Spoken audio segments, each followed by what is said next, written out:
¿Cómo se puede combatir una pandemia como esta con esta ingobernabilidad? ¿No? Vamos a conversar con Óscar Ugarte. Él ha sido ministro de Salud en un momento muy difícil, además de la pandemia. Buenas tardes, doctor Ugarte, ¿cómo está usted? Buenas tardes, Jaime, muchas gracias por la invitación. Lo primero que la gente se pregunta es qué va a pasar con la tercera ola, qué va a pasar con las vacunas, qué va a pasar con el sistema de salud pública en un momento tan delicado como este, a la luz de la crisis política que enfrenta el gobierno, que es el gobierno el que finalmente tiene que impulsar estos cuidados. ¿Qué piensa usted? Bueno, la situación es preocupante, usted lo ha mencionado, Jaime, porque efectivamente en una situación de crisis sanitaria como la que vivimos, se requiere una conducción firme y con soluciones prácticas inmediatas, ¿no? Miren, la magnitud de esta tercera ola es 3 veces más de lo que fue en sus momentos más críticos la magnitud, es decir, número de casos comprometidos en la primera y en la segunda ola.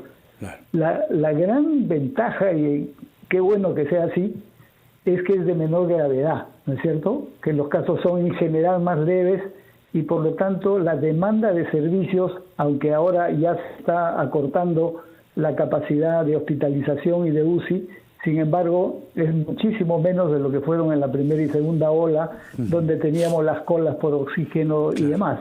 Eso no estamos viviendo y en buena hora que sea así. Pero la preocupación no es solo esta sensación de desgobierno, efectivamente, cuando entra en crisis el gabinete y no se sabe en qué va a terminar, sino además que el gobierno tiene que resolver algo que hemos venido demandando desde hace varias semanas y meses. ¿Cuál es? El problema presupuestal para el sector salud. Recordará, Jaime, que desde antes que se apruebe el presupuesto en noviembre por el Congreso, advertimos que lo que se estaba aprobando era un presupuesto inferior, o sea, para el 2022, al del 2021.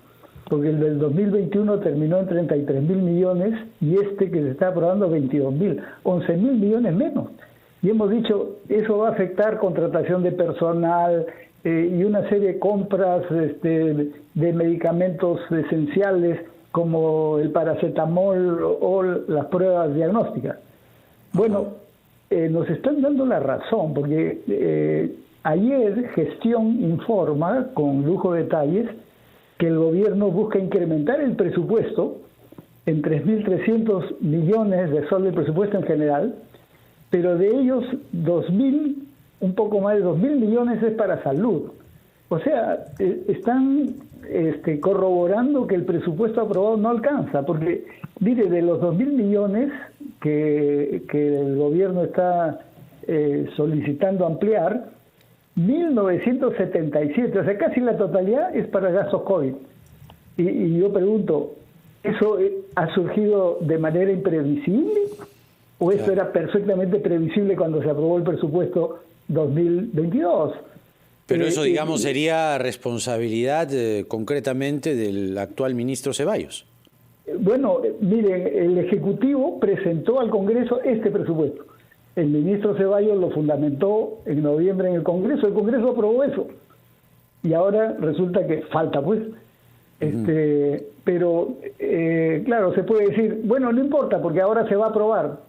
Oiga, pero aprobar significa el Ejecutivo presenta un proyecto de ley al Congreso para modificar la ley de presupuesto.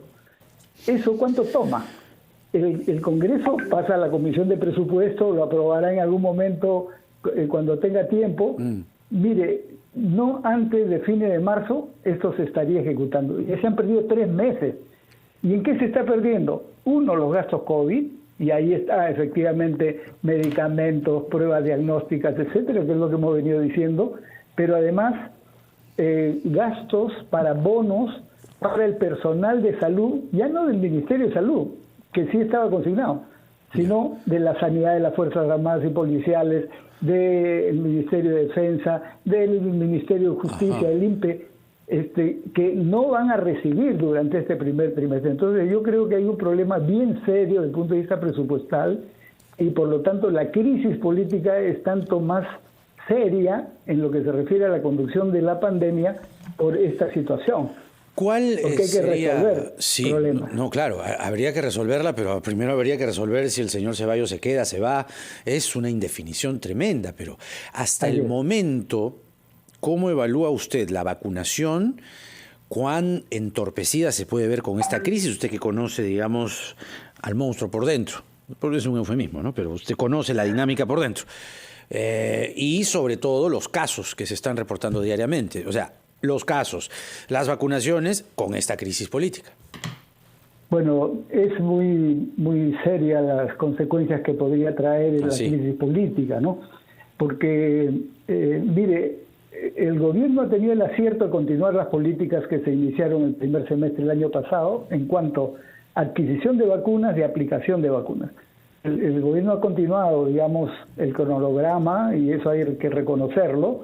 Lo que se informa para el día de hoy es que se han aplicado 56 millones de vacunas. Eso está muy bien, a lo cual se está añadiendo para los chicos de 5 a 11 años, que inicialmente no estaba previsto, ¿no es cierto? Claro. Pero, ¿cuántas vacunas han llegado y se han distribuido? Esa es otra cuenta que hay que... 66 millones, o sea, 10 millones más. Y aquí tenemos un problema que el Ministerio de Salud tendrá que explicar, porque son 10 millones de vacunas distribuidas por diversas partes que no se están aplicando y que no sabemos si la fecha de vencimiento se está cumpliendo o no. Este es un problema crítico, todos lo sabemos, sobre el cual hay que estar muy atentos. Ojalá no se esté venciendo, pero es una preocupación. Ahora, ¿eso qué implica desde el punto de vista de la continuidad de la vacunación, que como sabemos es una de las dos grandes estrategias? La otra es el comportamiento social responsable, que eso, digamos, los ciudadanos tenemos que cumplir las normas y demás. Pero lo que esto implica es que el sector salud en su conjunto debe tener los recursos necesarios para enfrentar la pandemia. Y el problema, como lo estamos viendo por estas limitaciones presupuestales, no lo está teniendo. Si a eso le añadimos un vacío de poder transitorio, ojalá que eso no afecte la continuidad de la gestión del Ministerio de Salud. Claro, usted dice ojalá que no afecte, pero sí puede afectar, ¿no? Entendiendo la situación. Está afectando. Es decir, yo conozco por experiencia que cuando hay crisis políticas, si bien los ministros siguen en sus puestos, no toman pues todas las decisiones que deben tomar, porque no hay Consejo de Ministros que apruebe las propuestas, porque ellos mismos tienen limitaciones para poder aprobar un conjunto de resoluciones mientras no estén ratificados, porque después puede quedarse sin efecto. Entonces, la crisis pero eso política paraliza, digamos, o hace más lenta la política sanitaria, es lo que está diciendo usted. Sin duda, sin duda. Esa es una forma como afecta en el corto plazo, y hay que tomar las decisiones. Por ejemplo, esto que estamos hablando del presupuesto.